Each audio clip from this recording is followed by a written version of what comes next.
appreciate everybody coming. I'm going to turn most of this over between Amy and Bruce, and appreciate everybody's questions, who submitted them earlier, so that we could be a little bit more prepared for them. Did you want to talk about the Q&A, or? I can, sure. You want me to? Oh, sure, I can. So we collected the questions, we submitted them to Bruce. I think he'll be able to answer most of your questions. I also sent an e-blast out with a table of changes that were available at the back too. So as we collect the questions and get the answers, we will put those together and we'll submit those, put them on the website. We'll also have links in the Chronicle, and we'll make sure that you have the answers that you need. Okay? Thank you. And so here's Bruce.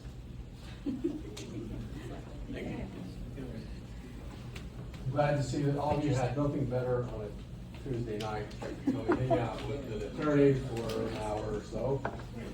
I'm glad to be here. As is obvious, me and my firm, we worked to prepare this proposed second amended restated set of bylaws. The principal purpose of that was that the statutes change periodically, and unfortunately in Utah sometimes they change almost annually. So it's a bit of a challenge to keep up with things. There was a time 15 years ago when I spent 3 years of my life working with lobbyists for all the different factions, trying to put together a comprehensive set of statutes that would deal with the issues. And after 3 years of work and all the approval from everyone, the lobbyists, like the day before the legislative session, the lobbyists come back to me and say, oh, our constituents, we like it, they don't. So it basically torpedoed all of that work. And so now it's dealt with piecemeal. Every year, you take another bite at it, another bite, another bite. And so we don't have any comprehensive. And so things change. So the purpose was to update the bylaws to be current with the code. Because in some ways, your bylaws aren't. You could be doing something you think was okay, but it might not be okay. And sometimes the statute works in terms of, let's say the statute, in this case, it's the Utah Revised Nonprofit Corporation Act. That statute has certain mandatory provisions that will apply no matter what. They're self-executing. You have to live by them, including things like record keeping and requests for records. There are certain other things that in the statute might be helpful or optional if your bylaws don't cover it. And so we went through and identified those things by color coding in the amendments, what's sort of mandatory and what's optional. What's that? Louder. Louder. Is this like an ice cream cone? Is that better? Now I'm gonna make myself deaf. Okay, so do I need to repeat anything I said before? You guys kind of okay up to that point? All right.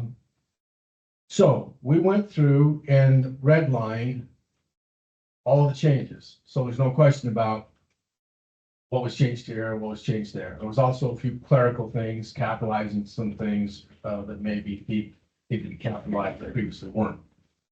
That was what we did. Then the board also looked at it and they had some suggestions to help clarify some things as well.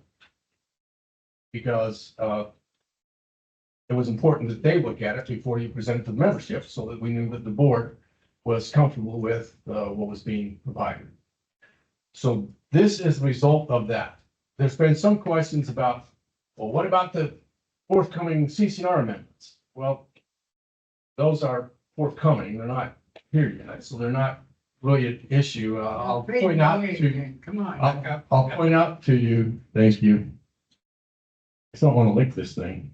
But I'll point out to you that there is one clerical error remaining in these bylaws, which refers to the future amended CCNRs, and that was a mistake in there. It's the only reference to the CCNRs intended is your current CCNRs.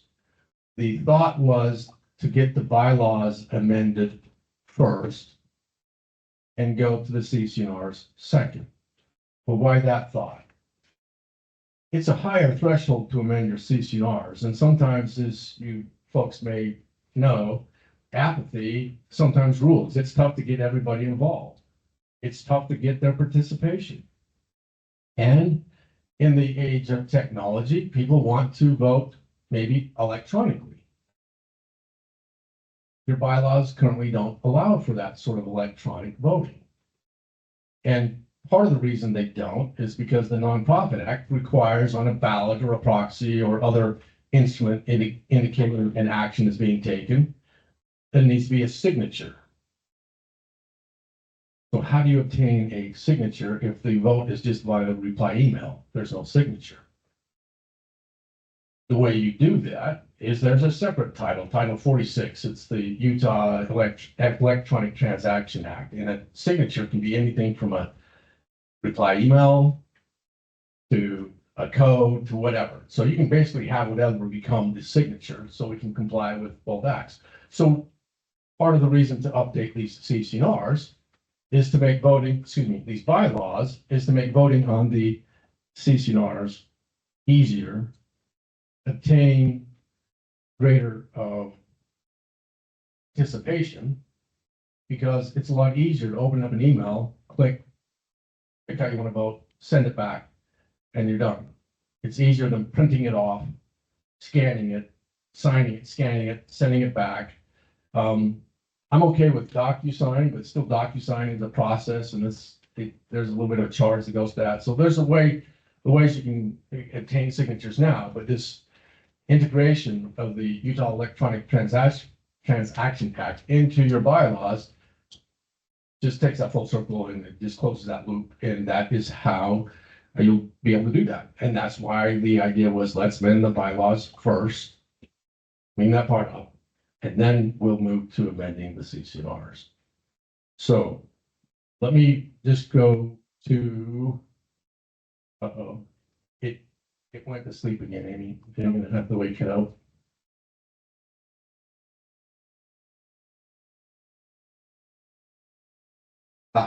Okay, wait a second. Now it's working. Okay. It's awake. Okay, so it looks like a lot of red, right? It looks like the English teacher just bloodied it up the paper, and but you'll see that in this first part, those definitional terms, they were taken out of here because we only want to define it once. They were already defined in the CCNRs. So we just reference that these have the meanings assigned to them in the residential declaration. The residential declaration. No need to state them twice because you don't want to define it one place one way and accidentally define it differently in another place. Notices.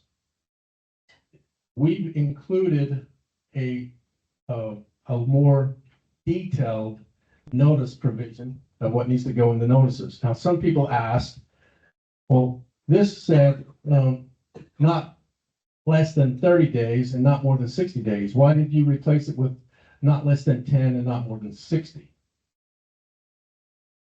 We replaced it that way because that's what the Nonprofit Act says, is not less than 10 and not more than 60. Now, if after this meeting, if the consensus is and the board tells us, let's go back to the 30-60, we can do that. You can change that in your bylaws, but the Nonprofit Act sets the standard at not less than 10, not more than 60. Okay. So that's why that change is there.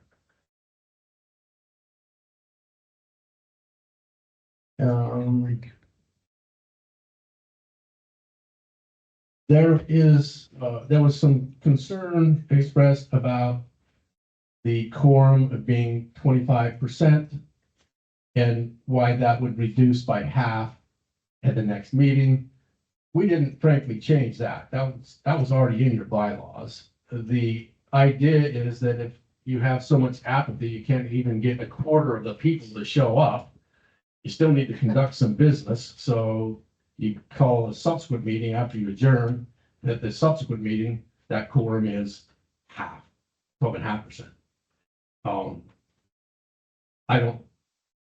I don't know that I'm a huge fan of that, but I'm not fully opposed to that, but that's what was already in your documents and we weren't tinkering with that. The next part, it said right here, some people ask, well, why does it say now the vote of at least 51% instead of a vote of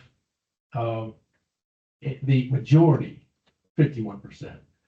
The board wanted that for consistency throughout, so that it says the same thing each time when you're talking about the 51%. Is it more than 51%? Well, 'cause then you have to have more than 51%. And now it's a slightly lower requirement because it's at least 51%. So if you get at least a majority, you're done.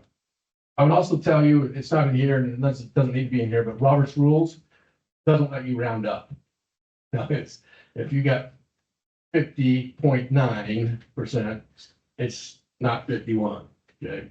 So you don't get a round up under Robert's rules. Okay.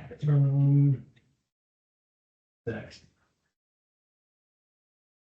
Voting, this, I went too far. Let me go back here. See that right there? Declaration, this reference to the declaration, reference is made to the second amended and restated residential declaration.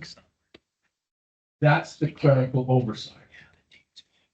It should not say the second amended and restated residential declaration because that hasn't been rolled out yet.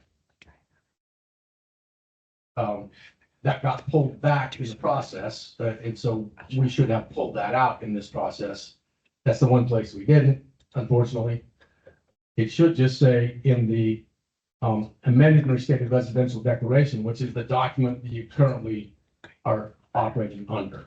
So there's no intent to confuse anybody about, well, we can't vote on this because we don't know what the second amended and restated declaration will look like, and it refers to that. That reference is really a clerical oversight. It's your current declaration that is referred to in these bylaws. And then when you get amend your declaration, if you choose to do that and the vote passes, then this document will already be structured in such a way that that amended document will then be the document that the bylaws reference. Yeah.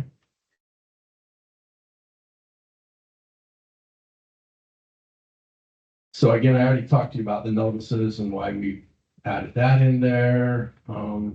Voting, there was some concern expressed again under the section 4.9. Well, what about the voting? And it references the residential declaration. Well, if that residential declaration is a second amended and restated declaration, which we don't have yet, how can we approve this?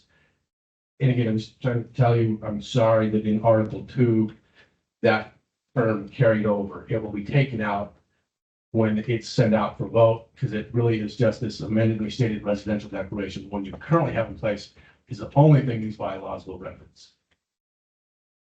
So I apologize for whatever confusion that caused to at least a couple people.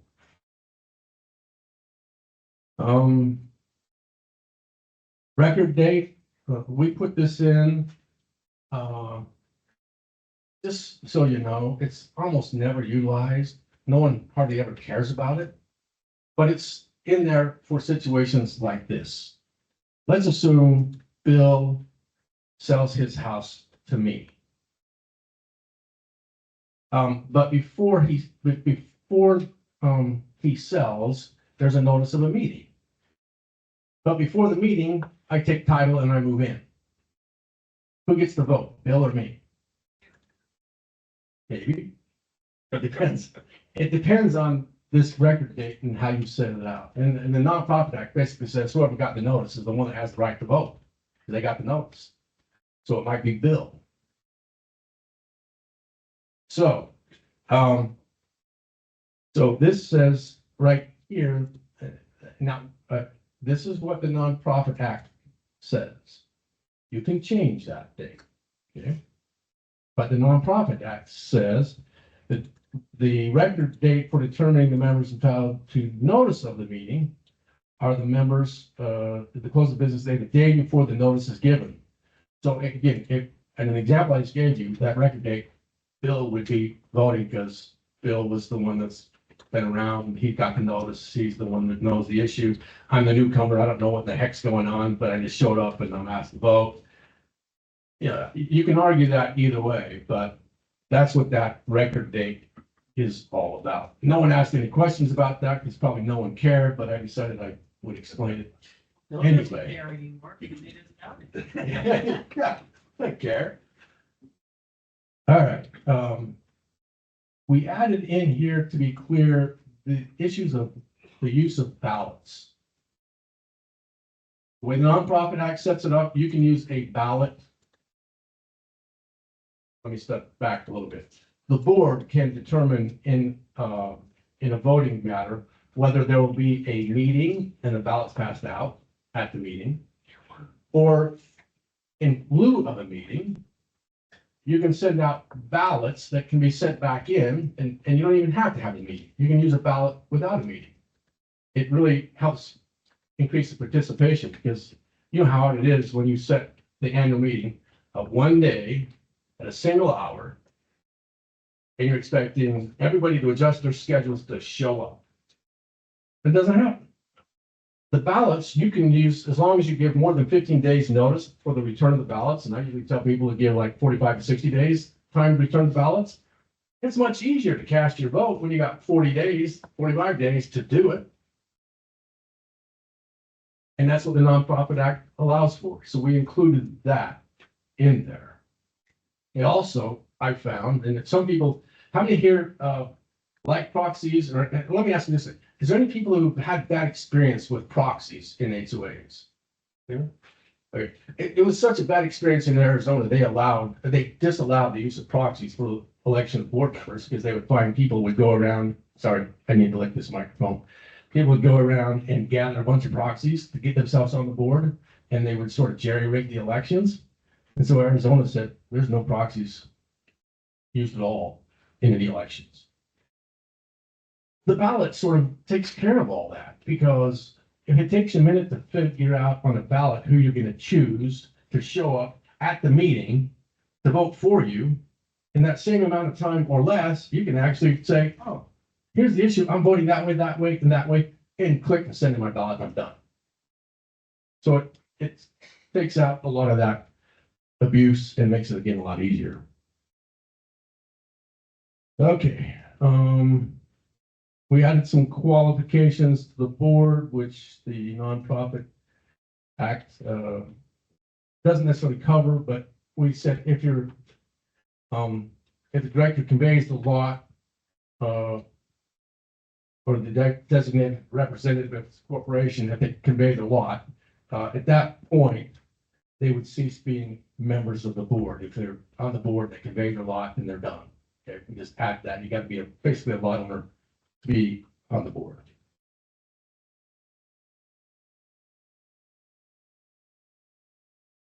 This community voting, it's something that typically is not allowed. The statute doesn't deal with it one way or the other, but the choice here was to not allow it. For whatever it's worth, cumulative voting might mean, let's assume that there are 3 slots open for the board. And I decide I'm only going to cast 1 vote, but I'm going to add 1, 2, 3. I could have cast 3 different votes, but I'm going to take all 3 and cast them for 1 person. I accumulate the votes and cast them for 1 person. That is not going to be allowed. You get to have 1 vote for each open slot. Okay.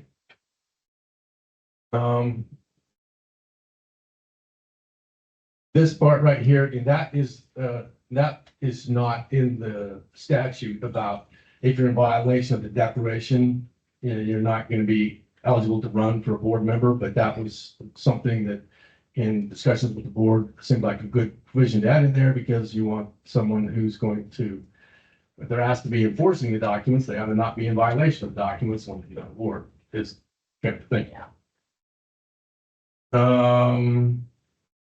Special meetings.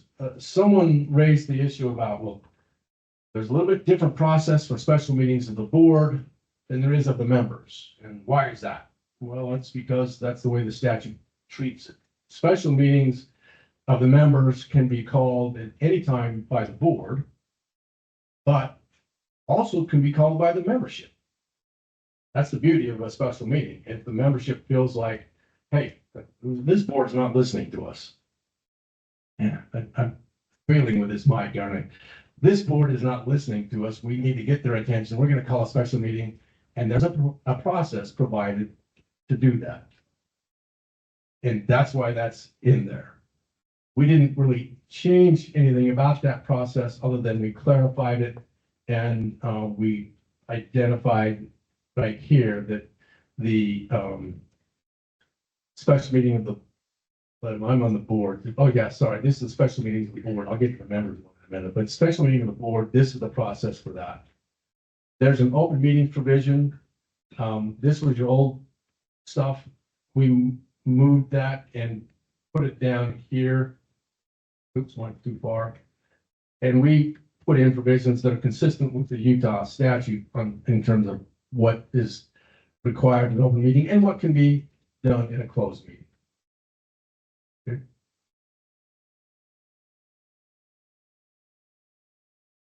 And there's the section on closed meetings that lists the various items for which the board can legitimately close a meeting.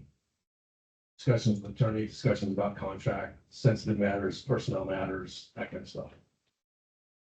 I don't suspect that any of you would want in an open meeting to have the board discuss who's delinquent on assessments, particularly if you were, they say, oh, because some associations got sued, frankly. The boards would put out this this list of shame. Here's who has not paid their assessments. And the boards got sued for defamation because the implication was that the person was insolvent and couldn't pay their debt. When there might have been another reason they chosen not to pay their debt. And it's not that they were insolvent, but that they looked that way. And so that shame backfired. So you can talk about assessments and things like that and violations in a closed meeting.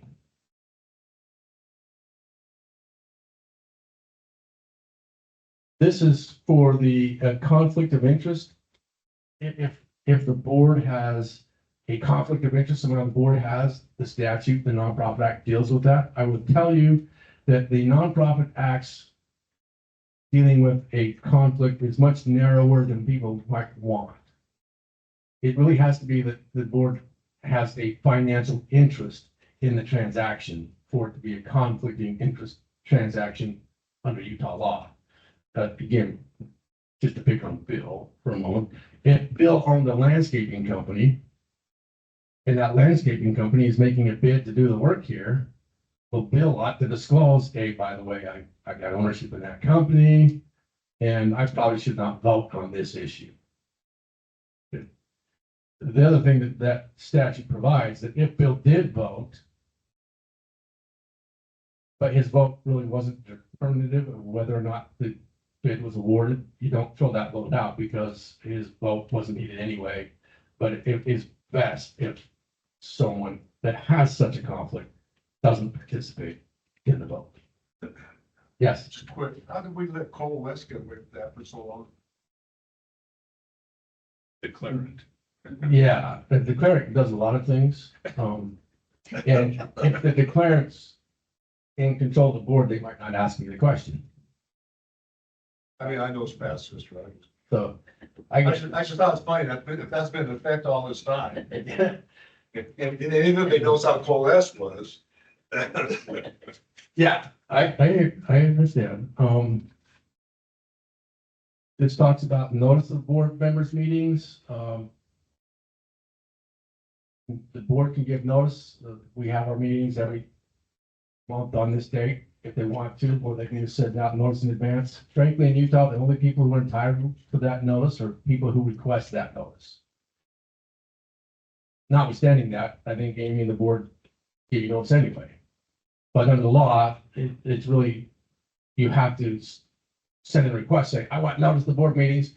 Then the board has to give you notice of those meetings. And that's what's provided in here. Yeah, we didn't do anything, but did a little cleanup on this powers and duties of the board. Really didn't do much of that. We included, again, a statutory provision that someone's going to resign or be removed from the board, some additional steps that have to take place for that resignation to be confirmed. Appointment of committees, again, we just filled in some gaps that weren't in the, before. Notice and right to hearing, we added in some provisions that would be, this part is not necessarily, it's not in the statute, but we provided a clear process for if you're in violation, you get a notice and you have a right to a hearing. That's what this section does. Books and records, this stuff is all mandatory. It's required by the Nonprofit Act. It takes up a couple pages. There's also a short section on records from the Community Association Act. Some people say to me, well, why do you put all this stuff in here? Why don't you just bring, the association must keep the records required by the Nonprofit Act or the Community Association Act. That's fair. I could eliminate several pages.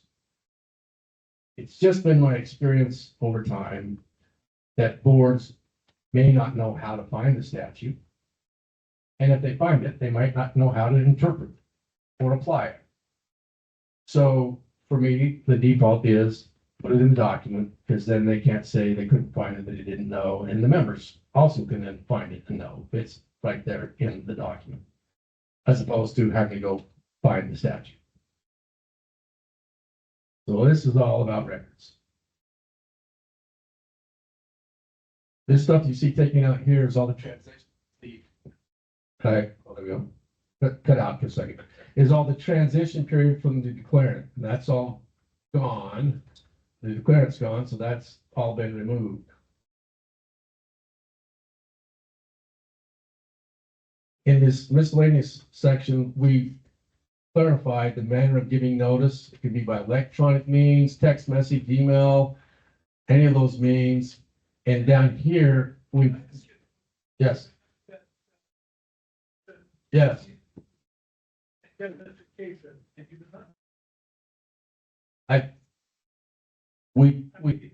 Yes, we took out so we didn't have to make a new article. We took out the in transition stuff and we included an indemnification provision right here.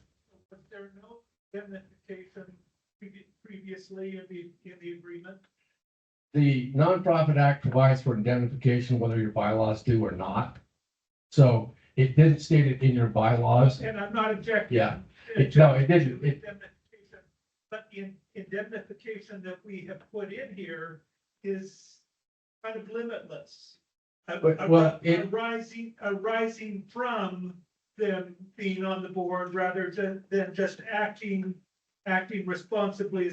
There's no limitation on gross negligence or malfeasance. No, that's not the case. Because what it says here is they would be indemnified to the fullest extent allowed by the act. This is one part where I didn't put the whole act in here. There are a number of provisions about when an association must indemnify a board member, and there's a number of provisions. It does, because if they're not acting in good faith and in the best interest of the association has no obligation to indemnify them or cover any defense for them. You know, I know some of these officers, and I'm really, really concerned. I'm kidding. Yeah. I would say that about people in general. I once, my undergraduate degree, for whatever this is worth, I went into wildlife and range management with a minor in English. And then I decided to go to law school. Why was I in wildlife and range management?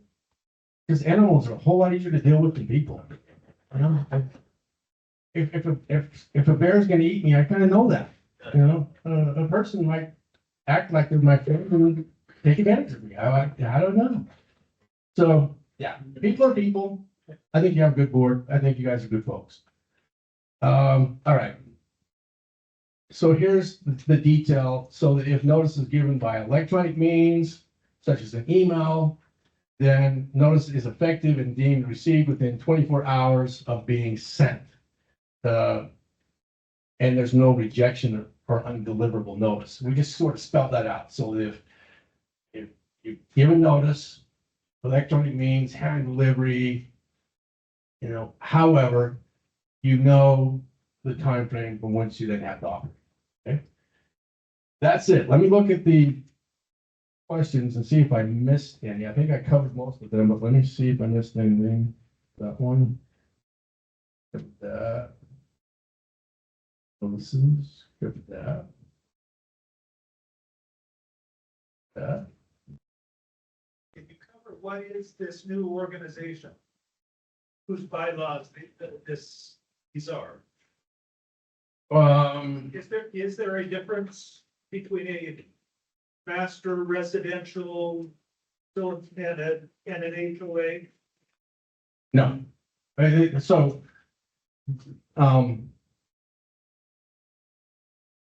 these bylaws are for the Coral Canyon Master Residential Owners Association. Being an association, the use of that term versus a corporation. In the Nonprofit Act, it says you can use the word corporation, you can use the word association, you can use Inc., you can use a number of different terms to all identify that this is a nonprofit under the Nonprofit Corporation Act. Most associations use the word association. Very few don't. What it is the bylaws for the organization of which you are all members by virtue of owning a law. Did that answer your question? Yeah. Awesome.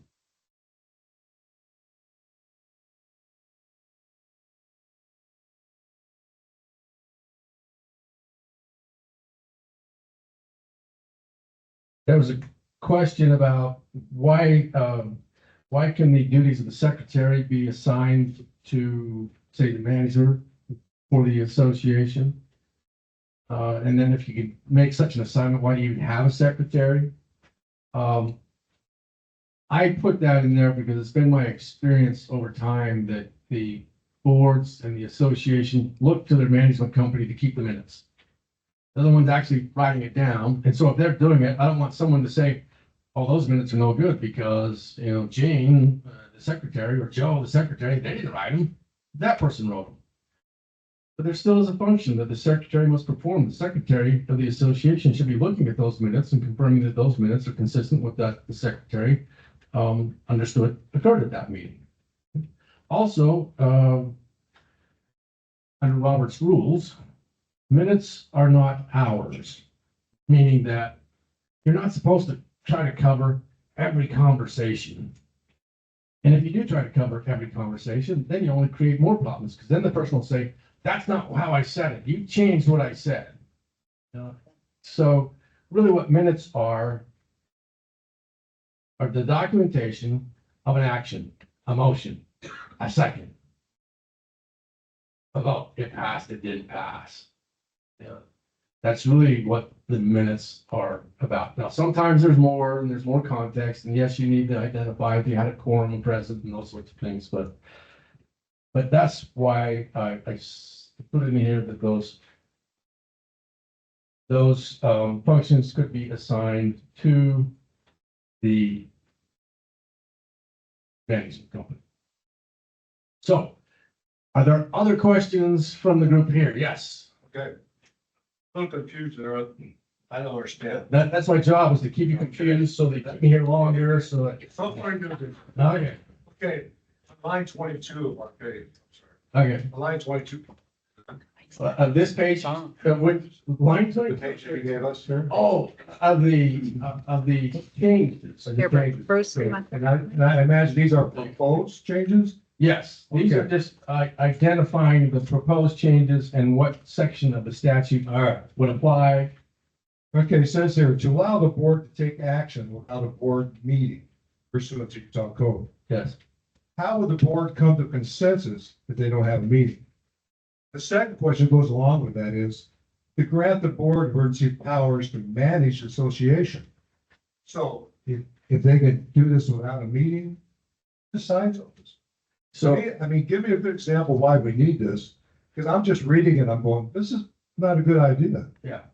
So let me first tell you how the Nonprofit Act lays out that process. And then I'll tell you, how it's often utilized. Okay. Under the Nonprofit Act, if, there's an intent to take action without a meeting, then the action proposed needs to be submitted to the board members. And there's a time frame that must be submitted to well that says, if any board member objects and believes this should be done at an open meeting, then we can't do it without a meeting. Okay? And that's assuming that the board member has received it and acknowledged.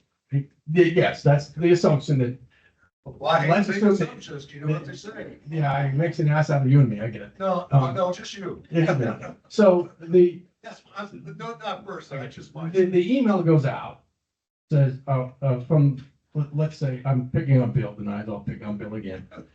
Bill sends out an email of a proposed action, we should, approve the contract for XYZ landscaping. And, if there are no objections by this date, then we're gonna take a vote of the members by this email. And we provided, by the way, a form as an exhibit to these bylaws that will help the board follow and track that. So any member of the board can say, no, I think we should deal with this at an open meeting. Okay, at that point, this sort of email vote is done.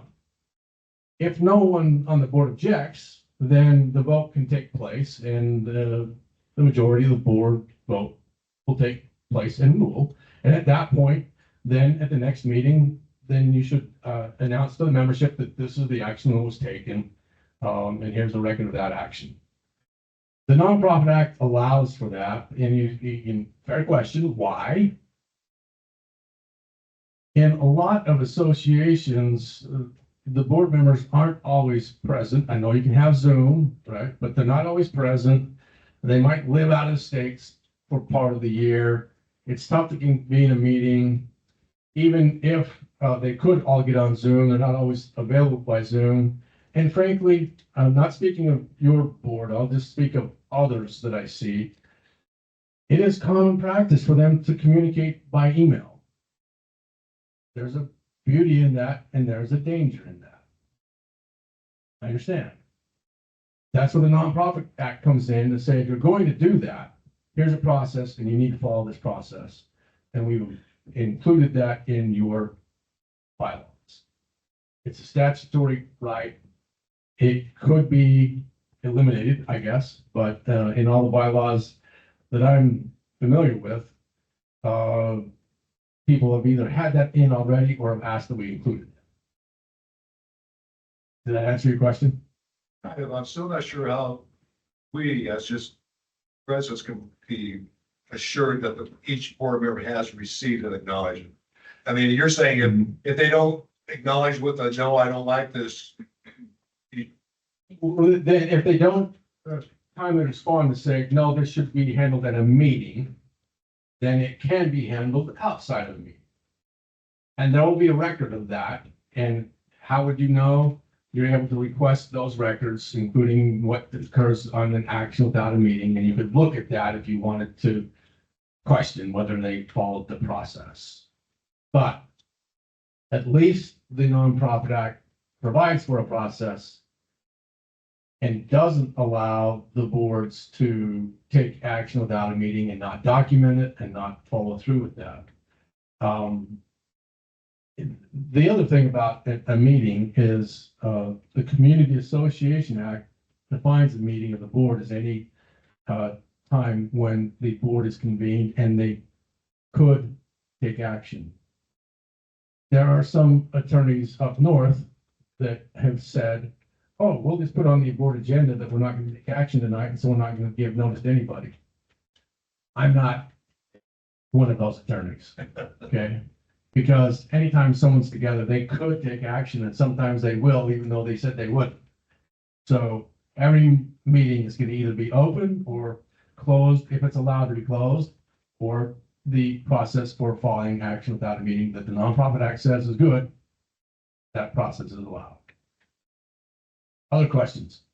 Yes, sir. Yeah, I submitted some questions that you didn't address. You did address one, and one of them was that one of the questions that I had was dealing with the officers and how in section 5, it talks about a 3-year term, but then you jump to section 7 and then define the positions and stuff.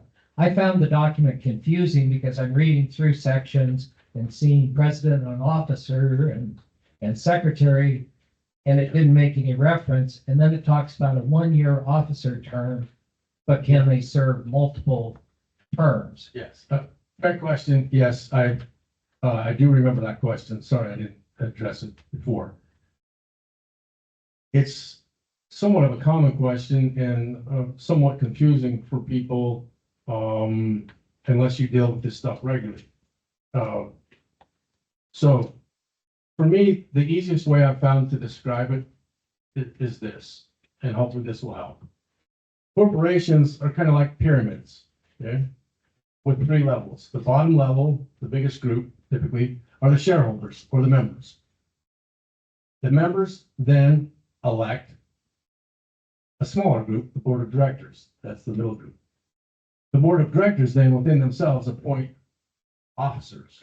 It's the officers who actually conduct the business, sign the checks, take the minutes, whatever. The directors do what that term suggests. They direct the direction of the company. Then the officers carry that out. In a small corporation, like this, not General Electric, and General Electric probably have different directors than you have as officers. So it gets confusing in these smaller corporations where, wait a second, it's the directors, that's the same people that are the officers. What's the difference? Why do we have directors? Why do we have officers?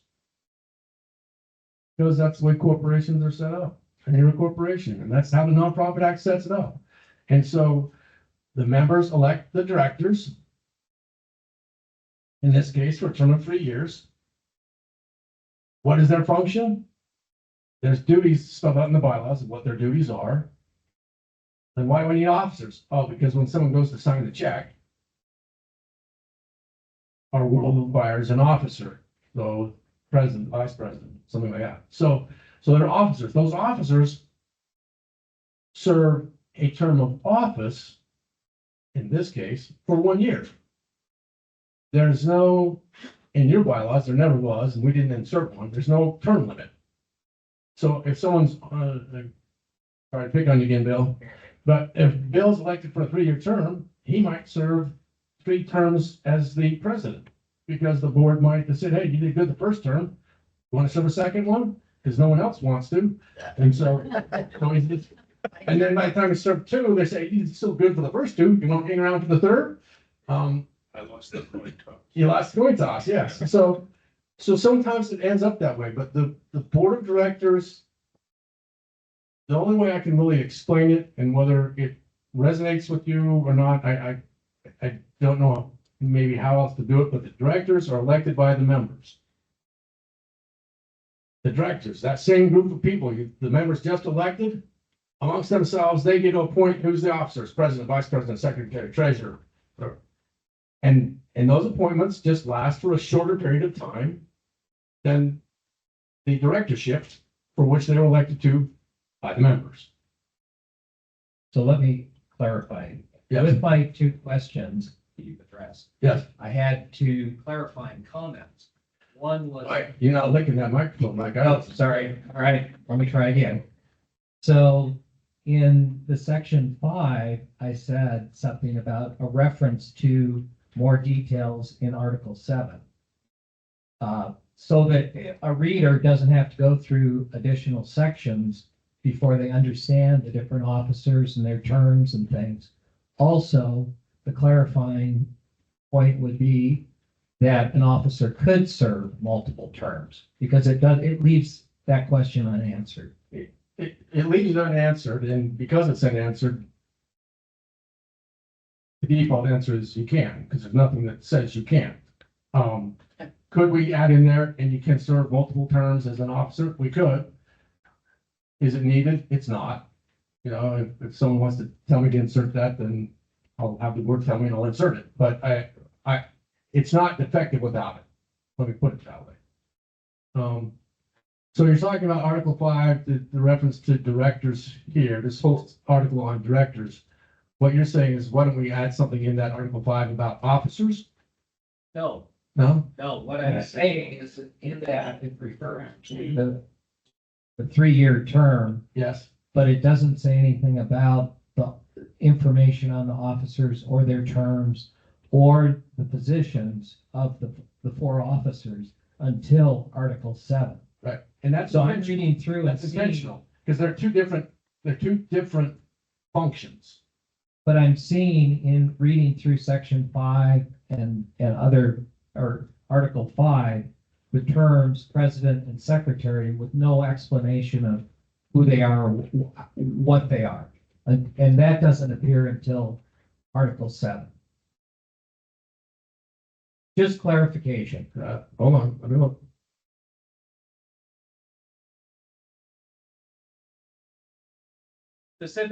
Specifically section 5.9, 5.13, 5.22.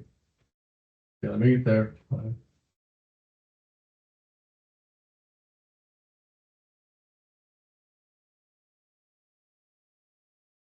So right there, it says a special meeting of the board can be called by the president or by a majority of the board. And you're saying, well, the first time I saw the word president was right there, and it doesn't show up till Article 7.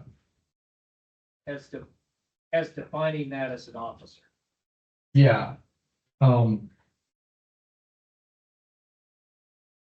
the only thing I could do is say in Article 5,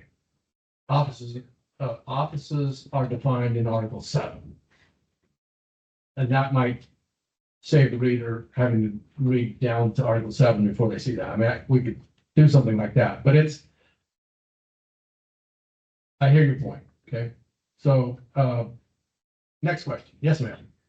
I just need your help me to clarify some of my understanding. Sure. I heard you said something like if you own multiple lots and you can only have like vote count one. You cannot vote like say for instance, I own lot 59. Then later on I bought the lot 69, and later on I bought lot 79. So all of these lots have 3 different addresses. Yes. And then why couldn't I vote for Bill? Yeah. And why couldn't you count as 3 votes instead of 1 vote? Okay, so yeah. Maybe I misunderstood what you said. probably did, and if I was confusing, I'm sorry, but each lot can cast one vote for each open position. So if you have 3 lots, you can cast 3 votes because you have one. You can cast 1 vote for this lot. Oh, you own this lot, so you can cast another vote for that lot. You have a 3rd lot, you get to cast another vote for that. You can cast, but what you can't do is take those 3 lots and cast 9 votes just for Bill. That's called accumulating your votes. You have for each lot 1 vote for every position open on the board. Okay. More questions? My question is like, you guys always have donuts and stuff. Where's the donuts? Where's the juice? Where's the donuts? It's up to you. Oh, okay. It's all got no legal fees. Yeah. We don't have any money left in the fund for donuts. Okay, more questions? Yes, sir. I have a couple questions. I come from a corporate background, so I was interested to see all the language in there as it related to gifts to the officers or board of directors. My understanding in this day and age, why wouldn't you just delete all of that instead of addressing that and just say no gifts whatsoever? That was in there previously. The statute doesn't deal with that. We just left it in there. Okay. So, I mean, are there things in your bylaws that could be changed that we didn't change because they were already there and we just left them as is? Yes, we just tried to deal with, for the most part, the statutory issues. I pointed out a few where it was beyond the statute. I identified those for you, but yes, I get it, but they're really not, they're not public servants, so the gift issue is not a big deal. There's nothing in the nonprofit act that says you can't give a gift to the president of the association, or the vice president, or a director, because if you do, they somehow have to account for that. There's nothing in this act that deals with that. Now, if you talk about public servants, that's a different story. Gifts really then do mean something. Yeah, I guess I was thinking the landscaping company gives a $400 Christmas basket each director. That might make them vote for the next time the contract comes around. Anyway, I understand that. Second question is just a tit for tat question. I don't have the exact paragraph and section, but in there's a comment that it said something about a proper accounting, that we will do our accounting, proper accounting. Why isn't that further defined as GAAP accounting? The Nonprofit Act doesn't deal with that at all. We just left in what you had.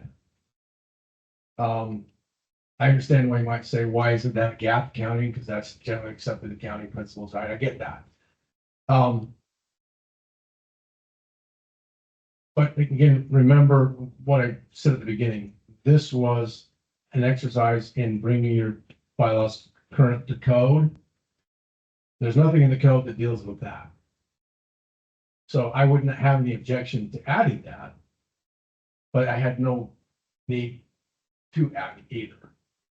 So if I'm given directions to add that before I send it out for vote, I can do that. I mean, just as some clarification, we get audited by a CPA firm every year, and it's done by GAAP standards. There's gonna be a few accountants that are gonna not want to follow GAAP Yeah. anyway. So, okay, additional questions?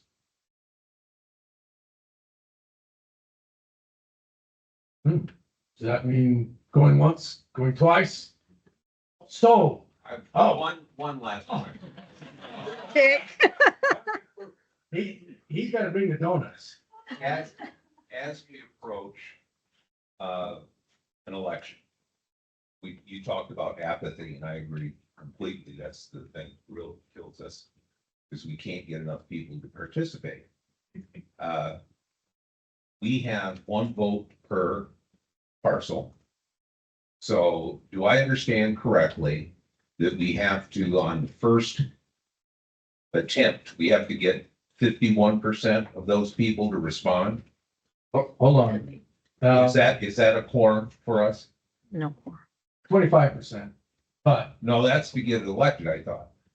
let me go back. Because there is. Because another- 25 would be half of 50. Yeah, let me look. So could only 25% of the people vote? We have a quorum. For what? Quorum. Yeah, so right here. For what? Quorums. Quorum for the members. At any regular or special meeting of the members, or any action without a meeting, the members holding, I go to the next page. 25% Okay, of all the votes. Now, let me look, there's another thing, I'm gonna look and see if we put it in here, hold on.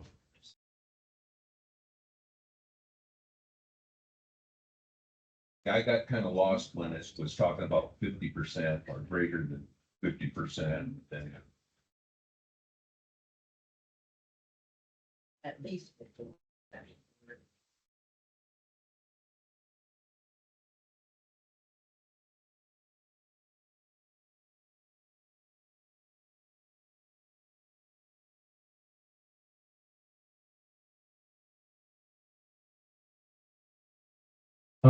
Okay, what I'm.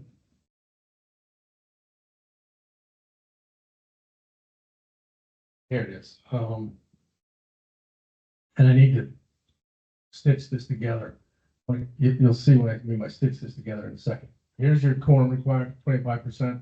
Except as provided for adjournments of meetings, and except as provided for the election of the directors. Now, it's that other provision that I need to find and marry that up, and I can scroll down and find that.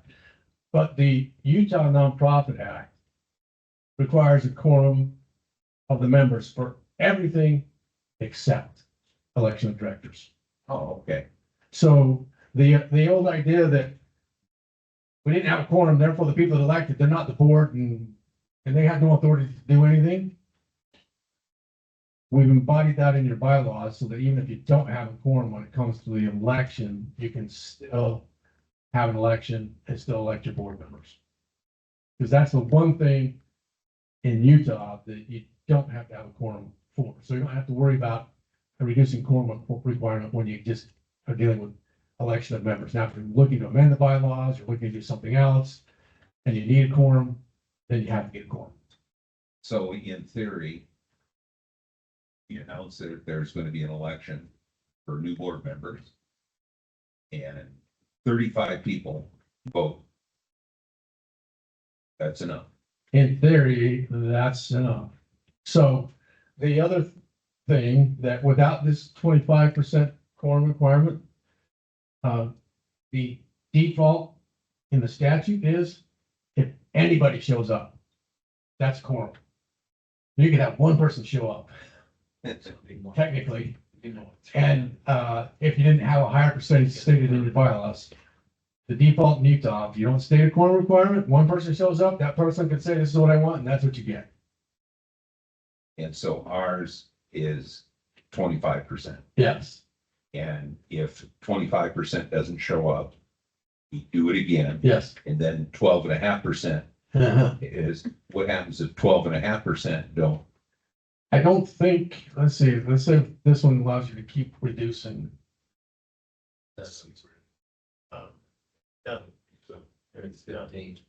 I mean, I hope we're not that apathetic, but it's possible. Well, and this one, yours only seemed to have a subsequent meeting. I have seen some that they could have multiple meetings and they keep reducing and keep reducing and keep reducing. You guys look like your pain threshold is 12.5%. Because I don't think there's 12.5% of the people here. Probably not. But of course, you send out ballots to everybody. That's why, That's true. yeah, so And you're gonna make it easy so we can do it electronically. So after this is amended, the rest of it can be done electronically. This time, the ballots are going out. It's sent back in. The ballots really have, the ballot process has really helped associations gain participation. It really has. So, wait a sec, this lady over here who hasn't asked the question yet. It was confusing to me because they gave a date of when you were supposed to put the ballot in and everybody was upset that they didn't have enough before that date.